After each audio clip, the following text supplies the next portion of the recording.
जय श्री कृष्ण। स्वागत है आपका इस चैनल में। आज का वीडियो बहुत ही विशेष रहने वाला है क्योंकि आज के वीडियो में हम बात करेंगे अभय सिंह, जिसे लोग आईआईटी बाबा के रूप में जानते हैं। उनके बर्थ चार्ट में ऐसे कौन से योग हैं जो उन्हें इस फील्ड में लेकर आए हैं। जन्म कुंडली में ऐसे कौन से योग हैं जिनके कारण वो आईआईटी पास आउट होने के बाद इतनी बड़ी सैलरी मिलने के बाद भी उन्होंने संन्यास का मार्ग अपना लिया। उन्होंने मोह माया का त्याग करके, परिवार का त्याग करके संन्यास का मार्ग चुना है। यहाँ पर टाइम ऑफ इंडिया के अनुसार उनकी डेट ऑफ बर्थ 3 मार्च 1990 है। तो इसके आधार पर जो ये आप स्क्रीन पर देख रहे हो इनकी जन्म कुंडली है। तो जैसे आप देख सकते हो मिथुन लगन की इनकी यह कुंडली बनी है। तो इनके फर्स्ट हाउस में जुपिटर है, सेकंड हाउस में केतु देव है और 7th हाउस में शनि देव हैं, 8th हाउस में मंगल देव हैं, राहु देव हैं और शुक्र देव हैं और 9th हाउस में सूर्य देव हैं और इनके 12th हाउस में चंद्र देव हैं।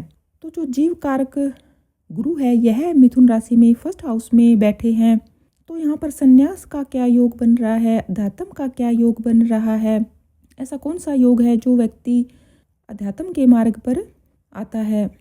तो मोक्ष का कारक कौन है? मोक्ष का कारक केतु देव को माना जाता है। तो केतु देव जुपिटर से 2nd हाउस में है, यानी कि जिसके भी चार्ट में जुपिटर और केतु की युति होती है यहाँ पर यह एक संन्यास योग क्रिएट हो जाता है।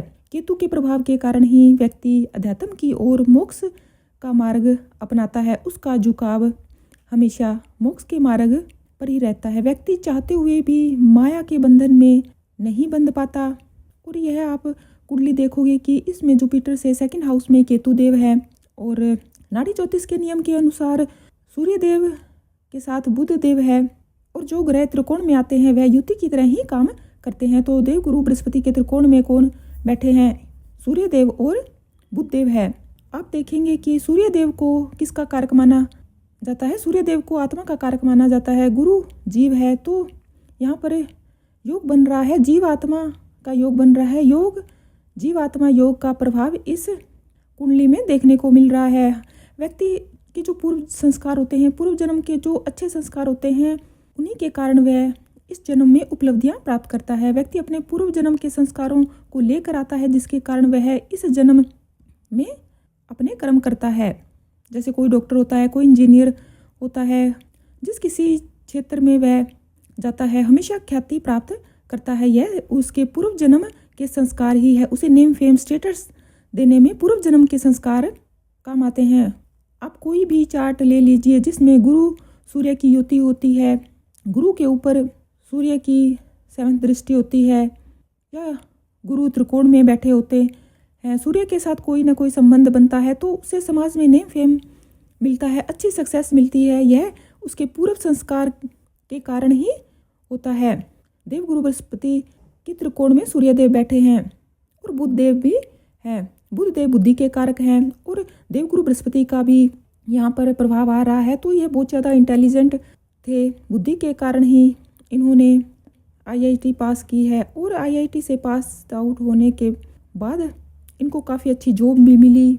यहाँ पर आप डिग्री देखोगे तो बुध देव की डिग्री 5 है और देवगुरु बृहस्पति की डिग्री 7 है। तो दोनों की डिग्रियों में अंतर सिर्फ 2 डिग्री का ही है। सूर्य देव की डिग्री 18 है। तो ऐसे में देवगुरु बृहस्पति के ऊपर सूर्य का प्रभाव भी आ रहा है, बुध के ऊपर गुरु का प्रभाव आ रहा है, बुध के ऊपर सूर्य का प्रभाव आ रहा है। सूर्य जो कि आत्मा का कारक है, बुध जो कि बुद्धि का कारक है। जीव पर आत्मा का प्रभाव होने से इनको एक अलग ही लेवल का इंटेलिजेंस प्राप्त हुआ है। और 2nd हाउस में इनके केतु देव हैं। देवगुरु बृहस्पति से 2nd हाउस में केतु देव बैठे हैं। तो कहीं ना कहीं यह इनको मोक्ष और अध्यात्म की राह पर लेकर गए हैं। इन्होंने काफ़ी स्ट्रगल किया होगा। यहाँ पर अध्यात्म का लेवल हाई होने की काफ़ी सारी पॉसिबिलिटी यहाँ पर दिख रही है। इस जन्म कुंडली में वास्तव में बहुत ही शानदार योग है। जिस भी जातक पर केतु देव का ज़्यादा प्रभाव होगा तो वह उसे मोक्ष की तरफ लेकर जाएगा, अध्यात्म की तरफ उसे लेकर जाएगा। अब शनि देव को देख लीजिए। शनि देव 7th हाउस में बैठे हैं, देवगुरु बृहस्पति की राशि में बैठे हैं। शनि देव को हमारे कर्म का कारक माना जाता है और शनि देव पर देवगुरु बृहस्पति की 7th दृष्टि है। इसका अर्थ यह है कि व्यक्ति को अपने स्टेटस से, अपने जो वह काम करता है हर चीज़ में उसे आशीर्वाद मिलेगा। ब्लेसिंग देवगुरु बृहस्पति की यहाँ पर मिलेगी।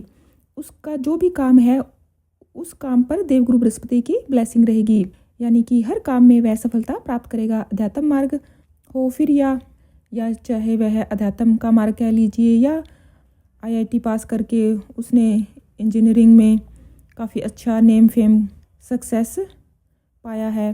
और शनि देव के 2nd हाउस में हम देखते हैं कि कौन बैठा है। तो 2nd हाउस में मंगल देव है, राहु देव है और शुक्र देव है, और यह सब 8th हाउस में बैठे हैं। तो 8th हाउस का संबंध हमारे अकल्ट से भी जुड़ा हुआ है। छुपी हुई चीज़ों से 8th हाउस का कनेक्शन होता है। शुक्र देव और राहु देव की युति वाला व्यक्ति कभी भी माया से जल्दी से मुक्त नहीं हो पाता, क्योंकि शुक्र देव धन है और माया है। राहु देव इसका विस्तार है। धन और माया का जो विस्तार है वह कर्म से, यानी कि 2nd हाउस से हो गया है। अगर हम देखें तो भले ही इन्होंने संन्यास ले लिया है, भले ही यह संन्यास के मार्ग पर आगे बढ़ रहे हैं, लेकिन पूर्ण रूप से यह अभी मुक्त नहीं हो पा रहे हैं। शुक्र देव और राहु देव का प्रभाव इन पर है। 8th हाउस में राहु देव, मंगल देव, शुक्र देव का यह योग इस चीज़ की पॉसिबिलिटी दर्शाता है कि यह कहीं ना कहीं तंत्र मार्ग से जुड़े हुए हैं। शायद भविष्य में यह इस तरफ इनका रुझान हो जाए, क्योंकि 8th हाउस तंत्र साधना का भाव है। कुंडली का जो 8th हाउस है उसमें राहु देव हैं, तो व्यक्ति को यह तंत्र मंत्र की ओर जाने की प्रोत्साहित करता है। यानी कि राहु देव यहाँ पर बैठे हैं, वाम मार्गी साधना के कारक हैं। यह अघोर तंत्र के कारक हैं। और अब आप देखो कि मंगल देव का भी यहाँ पर प्रभाव है। उच्च स्थिति में यहाँ पर बैठे हुए हैं। मंगल का प्रभाव, राहु का प्रभाव, यानी हठ योग यहाँ पर दिखा रहा है। राहु क्या दिखाता है? तंत्र दिखाता है। शुक्र क्या दिखाता है? मंत्र दिखाता है। यह व्यक्ति को अघोर मार्ग की और तंत्र मार्ग की ओर अग्रसर होना, यह सब यहाँ पर योग बने हुए हैं। बड़ी सिद्धि कोई प्राप्त यह कर सकते हैं, किंतु क्योंकि यहाँ पर दर्शा रहा है कि सात्विक मार्ग की ओर ही यह अग्रसर है। शनि केतु का भी प्रभाव है, लेकिन शनि के ऊपर केतु का प्रभाव नहीं है। अभी तक यह सुनने में नहीं आया है कि अभय सिंह जी ने किसी धर्म गुरु के अंडर कोई संन्यास की दीक्षा ली है या संन्यास का धारण किया है, क्योंकि शनि पर केतु का प्रभाव नहीं पड़ रहा है। यह कोई सिद्धि प्राप्त करने की ओर संकेत दे रहा है, यानी शमशान साधना, हठ योग आदि की पॉसिबिलिटी यहाँ पर बन रही है। और यहाँ पर देख रहे हैं कि 12th हाउस में चंद्रदेव बैठे हैं, वृषभ राशि में बैठे हैं, और राहु का भी प्रभाव चंद्रदेव पर है। यहाँ पर चंद्रमा हमारे मन का कारक माने जाते हैं, और इसके ऊपर राहुदेव, शुक्रदेव, मंगल देव का प्रभाव इनके मन के ऊपर है। राहुदेव इल्यूजन के कारक हैं, तो भ्रमित तो ये जब चंद्रमा के ऊपर राहुदेव का प्रभाव पड़ता है तो मन भ्रमित रहता है। यूँ कह लीजिए कि व्यक्ति के अंदर कोई तनाव भी हो सकता है, लेकिन देवगुरु बृहस्पति के कारण इन्होंने अपने तनाव पर जल्द ही काबू पा लिया होगा। अगर ये कोई नॉर्मल व्यक्ति की कुंडली में यह योग बनता है तो उसे काफ़ी तनाव होने की संभावनाएं, डिप्रेशन की संभावनाएं यहाँ पर काफ़ी बढ़ जाती है। कहीं ना कहीं यह तनाव फैमिली लाइफ को लेकर, मैरिड लाइफ को लेकर, या कोई भी किसी भी प्रकार से यह तनाव हो सकता है, लेकिन इन्होंने अपने तनाव पर जल्द ही काबू पा लिया है। ऐसा इनके चार्ट में योग बने हुए हैं। जब भी चंद्रमा के साथ राहु का कनेक्शन बनता है तो नींद ना आना, बुरे बुरे सपने आना, बुरे विचार आना, यह सब हमारे मन को प्रभावित करता है। लेकिन अब चंद्रमा के ऊपर मंगल देव का प्रभाव आ गया है, शुक्र देव का प्रभाव आ गया है, तो यहाँ पर यह संकेत भी मिलता है कि इन्होंने अपने मन पर काबू किया है। यूँ कह सकते हैं कि इनको हाई लेवल का डिप्रेशन यहाँ पर नहीं हुआ होगा। आपको भी अभय सिंह के बारे में इधर उधर से जानकारी मिली होगी। आपके विचार अभय सिंह के बारे में क्या है, आप कमेंट करके नीचे ज़रूर बताइए। अगर मेरी वीडियो आपको पसंद आती है तो प्लीज़ वीडियो को लाइक कीजिए, शेयर कीजिए, चैनल को सब्सक्राइब कीजिए ताकि आने वाली वीडियो की नोटिफिकेशन आपको मिल जाए। जो भी आपके इष्ट देव हैं उनके प्रति कमेंट बॉक्स में आभार जताना मत भूलना। जय श्री कृष्णा। आप पर और आपके प्यारे परिवार पर प्रभु की कृपा हमेशा बनी रहे।